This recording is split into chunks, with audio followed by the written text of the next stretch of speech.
দেখেন দর্শক, এটি হচ্ছে আর্থ্রোপোডা পর্বের ইনসেক্ট শ্রেণীর অন্তর্গত এই যে পোকা। এটি মরুভূমির কালো পিঁপড়া নামেও পরিচিত।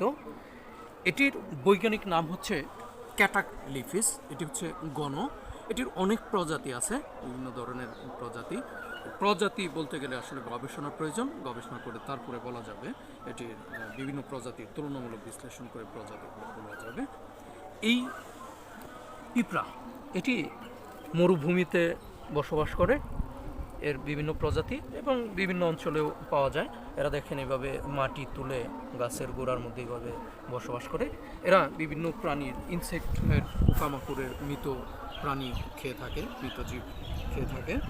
এরা নিজের আবাসস্থল থেকে বা বসবাসের স্থল থেকে অনেক দূরে খাদ্য সংগ্রহের জন্য চলে যেতে পারে এবং সূর্যের সাথে এরা কোণ পরিমাপ করতে পারে। তার বাসার অবস্থান নির্ণয়ের জন্য সূর্যের সাথে কোন পরিমাপ করে কোন পথে তার বাসায় অতি সহজে দ্রুত চলে যাওয়া যাবে সেই প্রক্রিয়াটা এরা বের করতে পারে।